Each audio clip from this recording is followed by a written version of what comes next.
Jay-Z, you're just like Diddy. I can't stand your arrogant, condescending attitude. Nicki posted a video of you wearing a pink wig, and I retweeted it. Nothing more. You deserved it. Everyone knows about our feud. It's been going on for over 20 years. I've seen all your manipulation in the industry, from power struggles to cultural control.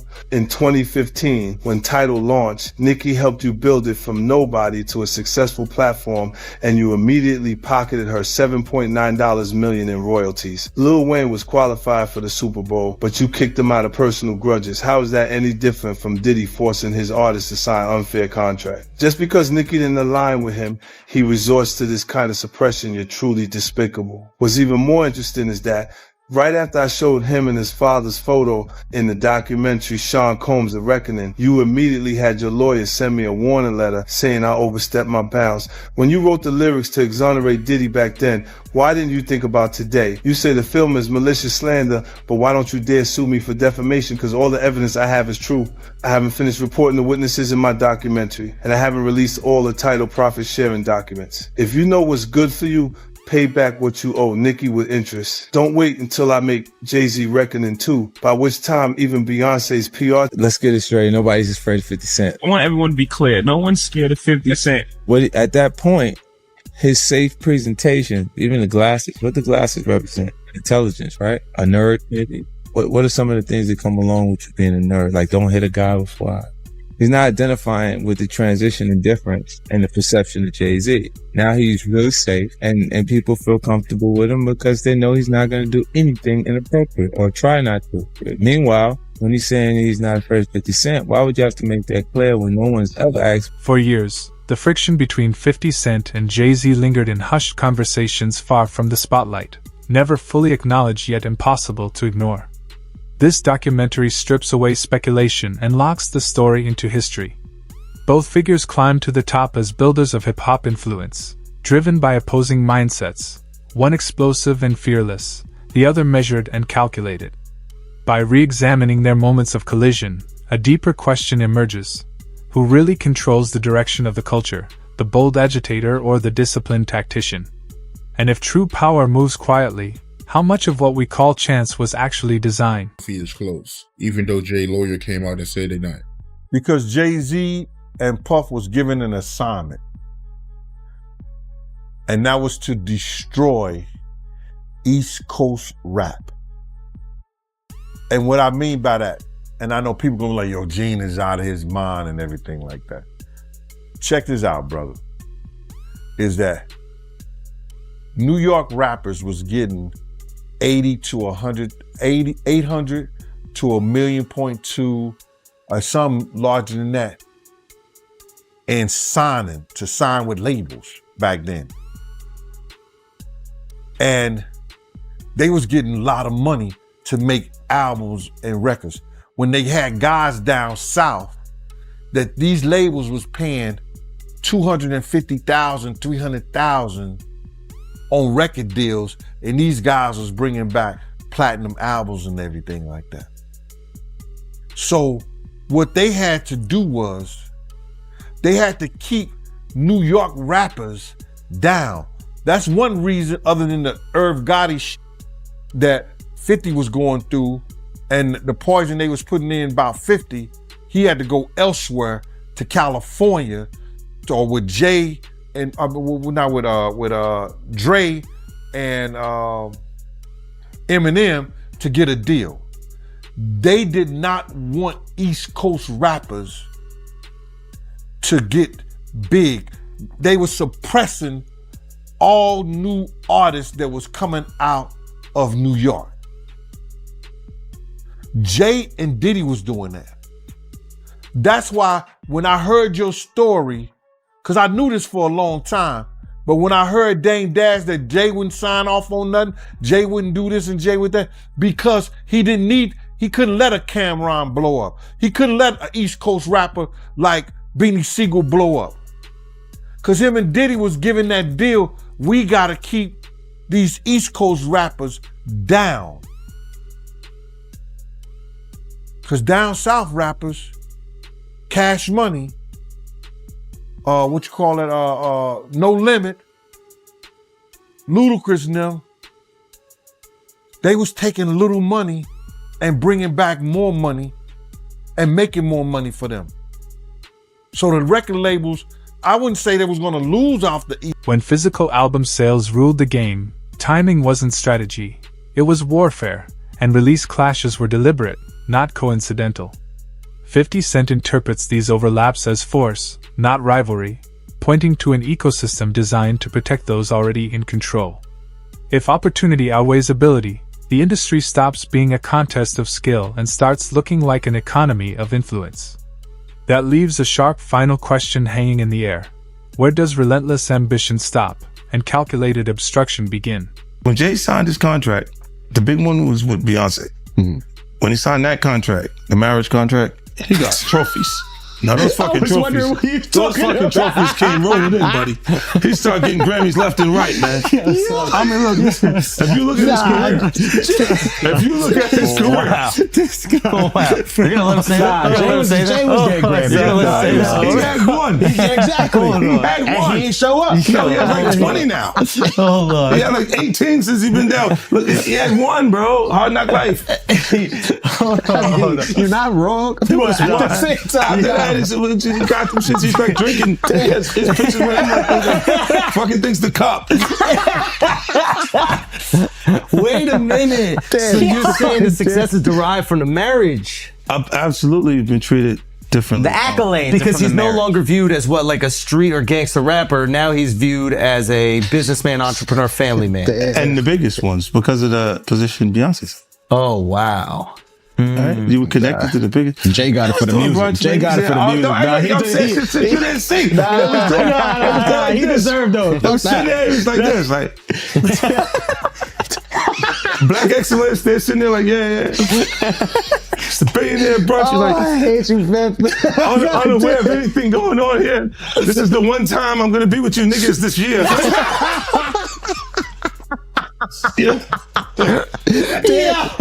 Come on, bro. That's crazy. That's crazy. He just looking at his watch during the whole Rock Nation, bro. Like, is it 3:30? Yeah, it's almost time to get out. What the fuck is that? Yo, I feel like I'm normal again. Get me out of here. Oh, wow. So that's the deal he signed, huh? Yeah, that's the deal. Like, the other ones didn't count as much as that one did. While US charts painted a certain picture, global performance revealed a very different reality. 50 Cent pushes the conversation past domestic headlines, exposing how promotion budgets and strategic placement can manufacture public belief. The implication is unsettling. Cultural dominance isn't always organic, it's often constructed. And if visibility can be bought and momentum can be designed, then the idea of winning becomes far more complicated than the numbers suggest. Advise Beyonce to divorce Jay-Z as soon as possible because I'm ready to shoot a documentary about Jay-Z and I guarantee it will outgross Diddy's documentary. If Beyonce sends me a legal letter on behalf of Jay-Z, I remind her to stay quiet. This is a dispute between men and she has no right to interfere. I have to let everyone see the true face of Jay-Z. Jay-Z and Diddy have been longtime friends and their business dealings never stopped. He frequently attends Diddy's parties, so why do people think he's innocent? Jay-Z and Diddy got involved in the same case in 2024, where a victim claimed she was assaulted by both Jay-Z and Diddy. I remember Jay-Z saying these were all rumors and that he was defending Diddy. But ironically, Diddy got arrested in 2025. And there's enough evidence to count his crimes on one hand. I've known them for 20 years, and I know how many bad things they've done behind the scenes. After Jay-Z founded his company, he repeatedly got into copyright disputes. In 1999, he was convicted of third-degree assault and served time in prison. He was unfaithful to Beyonce, and he was caught by Beyonce's sister. I think everyone has seen the footage of him getting beaten up in the elevator. I've already gathered the evidence, and I'm going to give Jay-Z. Before I forget this, we talked about Jay. Proximity to Diddy. You don't think he knew anything? He's seemingly around Diddy a lot. That was a real suburb question. I know, right? Proximity. And the proximity. Proximity. That's the SAT hit parade word. I had to learn that. Do you think he fucking knew all of the shit that was going on? Then I was like a... I don't want to incriminate myself. I know, but the way he said it, like I said, no matter how you answer that shit, you snitching. That was a nice kind of question. You asked the question like a fan. Hey, I grew up with white people, but it's one thing I know is how to get a black guy in trouble. But it's a great question. Yo, just give him the Happy Meal before you ask him to snitch, bro. He said, damn, they wasn't even drinking. Speaking of, how the hell you pronounce Lechem? Le chemin de roi. Okay. It's the King's Path. King's Path. Chemin de roi. Because I know Branson. That's the one I pronounce. Branson. That's the Branson lifestyle. You're gonna be outside. Biff, you're not worried that if you throw little and you don't throw out allegations, but like you kind of poke fun at them. You just ask questions. You're not worried that it comes back your way? Like people dig up your past and try to pull stuff up? I don't got that shit in my past. I'm not. Everybody got a little bit. Look, like, I took. Not that it's real or no, not. I took a pill, but it was for me to perform better. For her to remember, buddy. I didn't fucking give her a drink so she forget what the fuck happened. What the fuck is going on here, bro? Yes, I took the drink. I gave me the fucking drug to perform. So she can remember and possibly love me for that. Did it work? What the fuck? This is, yo, bro, look, I'm doing pretty good. Like, doing pretty good. You know what I mean? Like, but I'm just saying, you said it's the opposite of normal shit that we're talking about, bro. That is why. Well, I don't know why it's so hard for people So just for to people to acknowledge feel weird like shit is you weird. would have something or you would have reserved. The Super Bowl dispute exposes how influence tightens when the spotlight is at its brightest. Eminem's firm demand for inclusion collided with quiet resistance offstage, reopening the question of who defines credibility at the highest level. In this arena, skill isn't the deciding factor, authorization is. And when one figure must validate another to unlock the stage, it becomes clear that the real power belongs to whoever controls the gate. Are you all right? Do you need anything?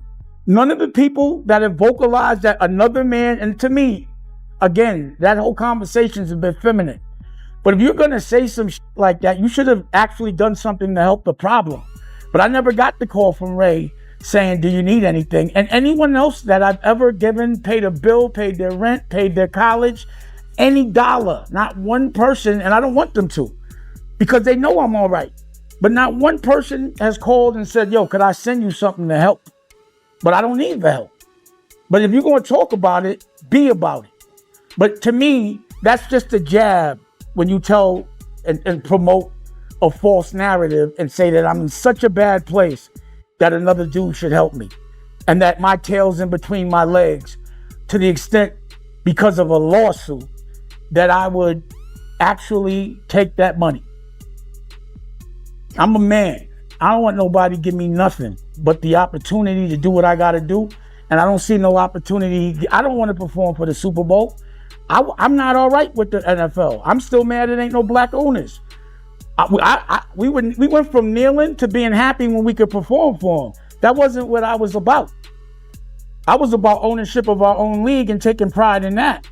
I'm not a court jester for everybody else to get good ratings. I know what we're being used for, and I'm not cool with that.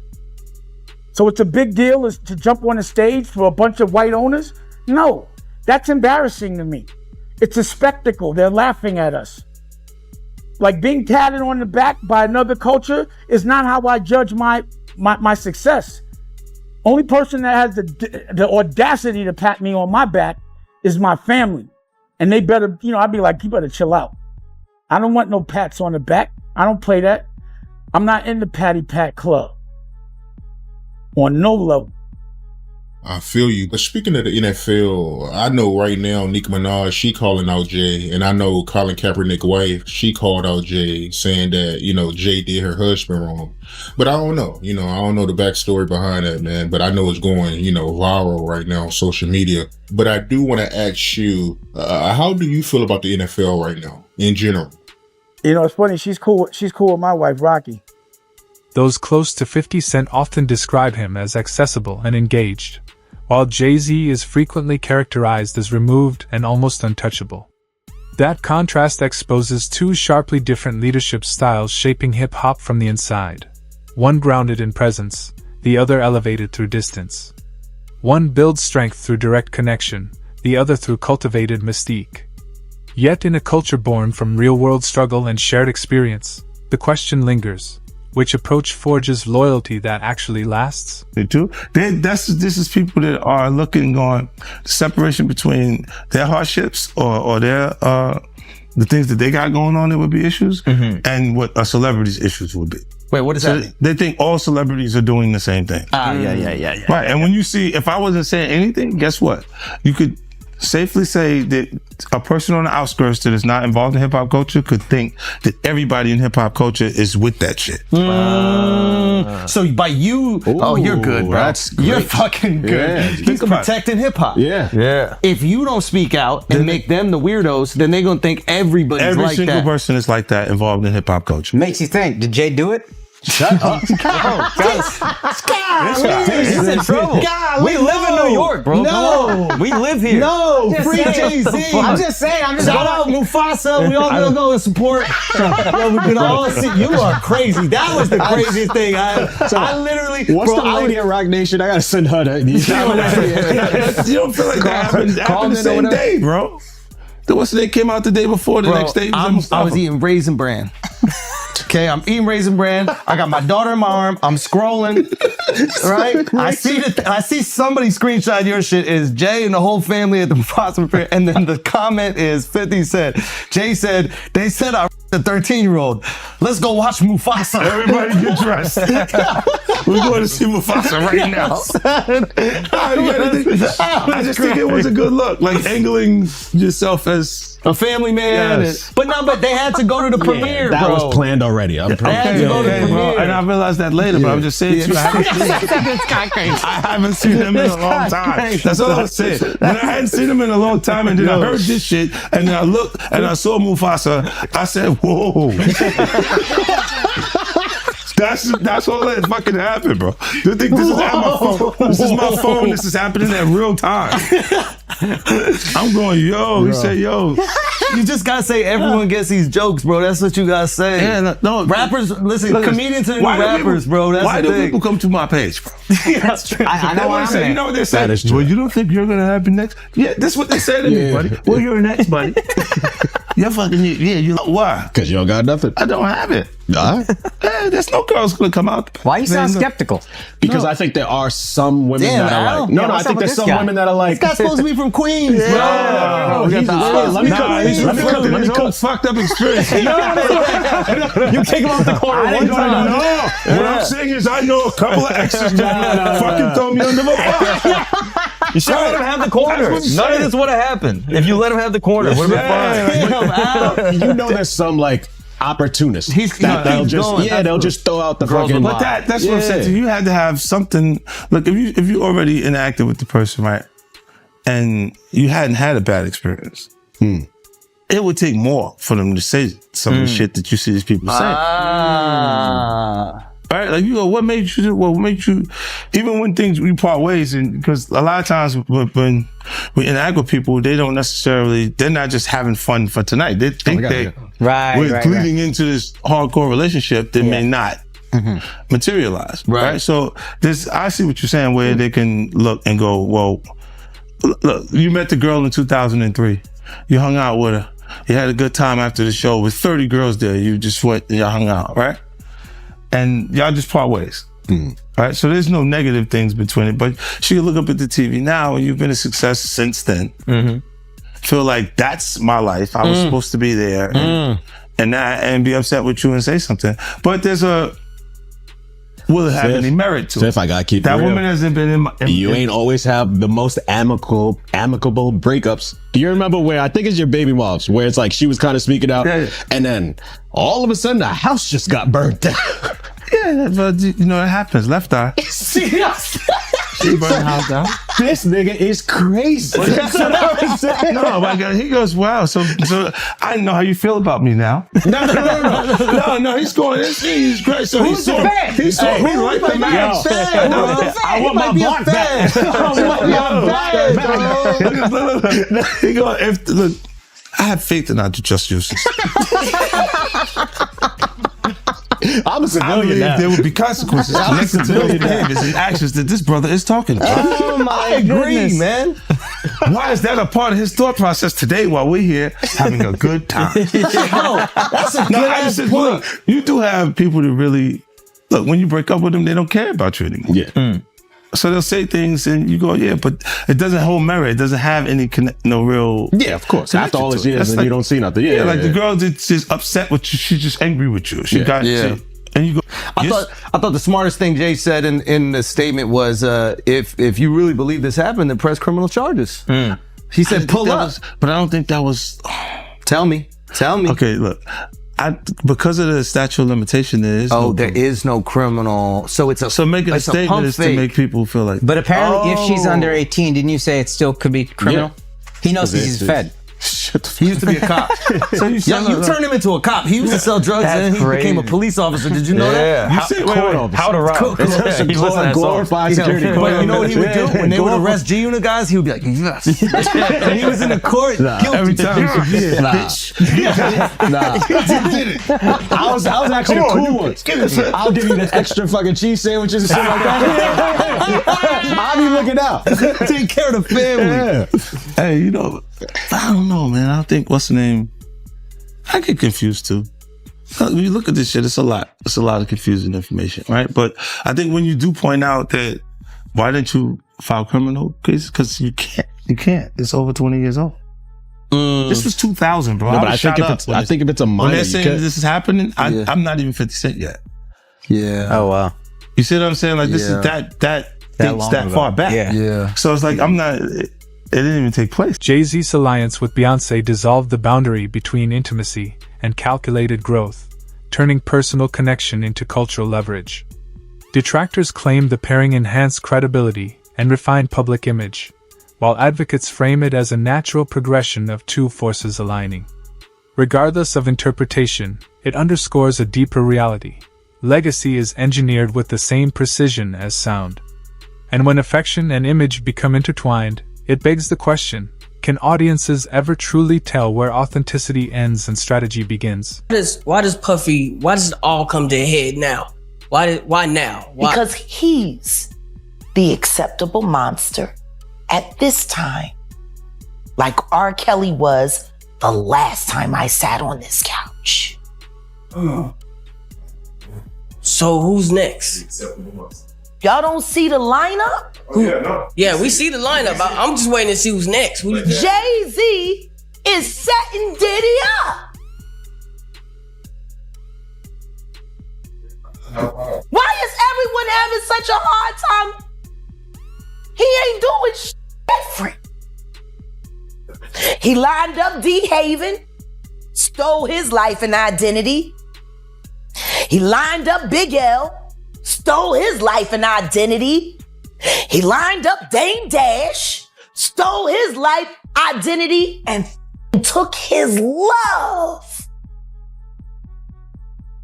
Lined up R. Kelly.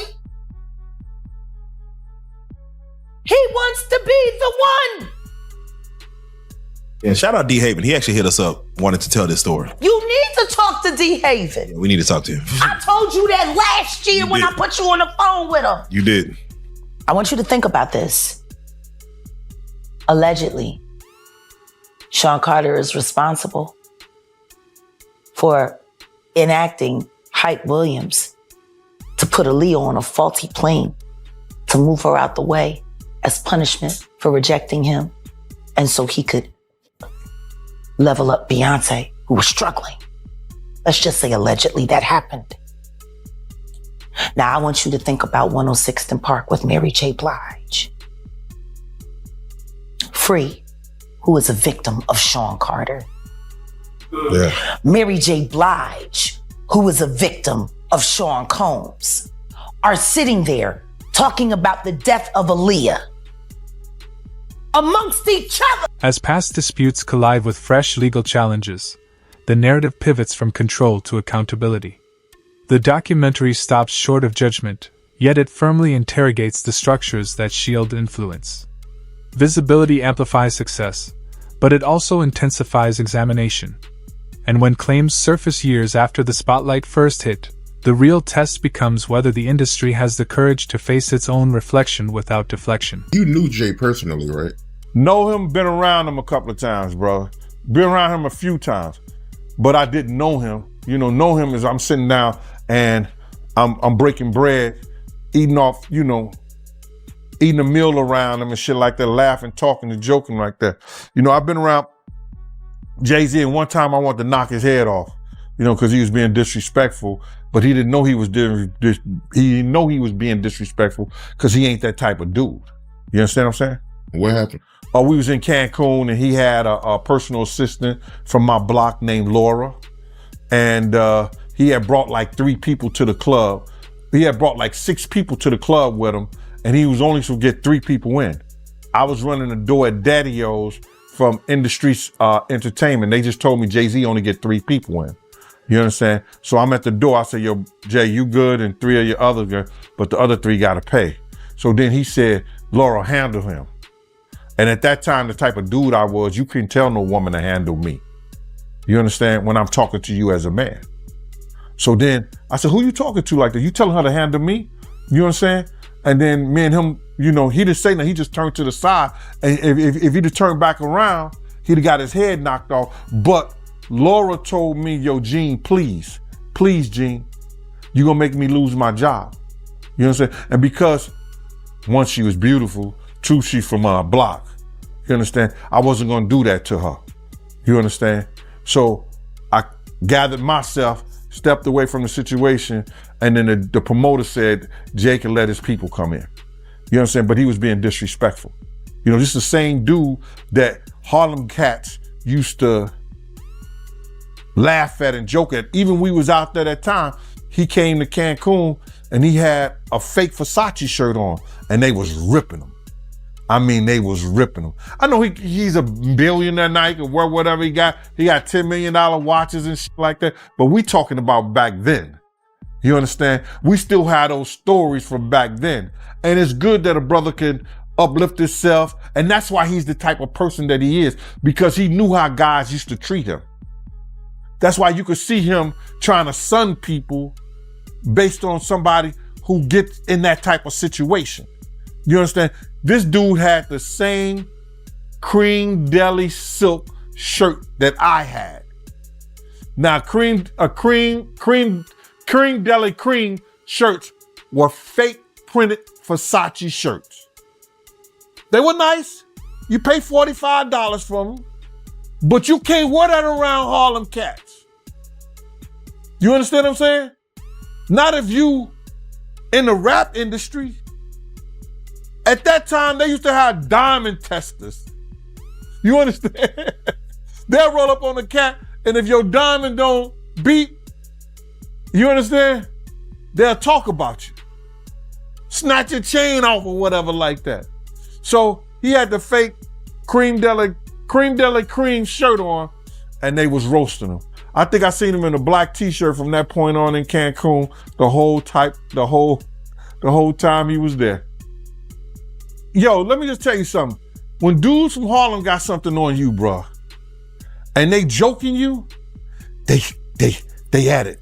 They gonna stop until somebody with some power or somebody with some money say, yo, give that dude a break. Give him a break.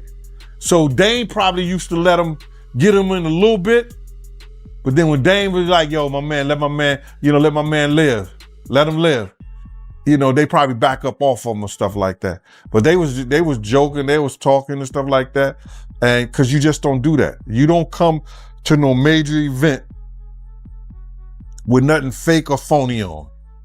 Not at all. Unless the only way you could get away with something fake or phony on, if it was Dapper Dan. If it was a Dapper Dan special, you good. If it wasn't Dapper Dan, nah. You couldn't do that, bro. Not at all. Should have known better, but he was from Brooklyn. But from what you know about Jay, do you believe he's capable of doing what he's being accused of? What I know of Jay and what have I heard of Jay, I want to say this to protect myself, that there's stories of Jay talking to underage girls. It was a girl from my block that was 16, 17 years old that Jay was talking to. If she was 17. So there's plenty of stories out there that they might flood the market of Jay talking to underage girls. I heard this kid that is claiming to be his son. His mother was 15 when she conceived him and had him at 16. And Jay refused to do a blood test or anything like that. And all of a sudden, when this has gotten real big and Tony Bugsby had taken the kid's case, the kid just got arrested for having a gun in his car, I think, like that. Did you hear something about that? That the kid got arrested for having a gun in his car, and when they go and watch the tape, somebody was planting a gun in the kid's car. Now the kid who never been in trouble to that degree, and now he's facing a case for a gun case for having a loaded firearm in his car. So, answer your question. There's plenty of stories. Ain't Beyonce one of those stories? Isn't Foxy Brown one of those stories? Isn't that kid mother one of his stories? There's a lot of stories, bro. So that's what I say about it. In the end, 50 Cent sets himself against a culture that prizes quiet conformity, insisting that restraint is often survival, not impartiality. By speaking boldly, he confronts an ecosystem that elevates silence while sidelining honesty. The lingering question cuts to the core of the industry. In a world built on voice, why do so many hesitate to wield it?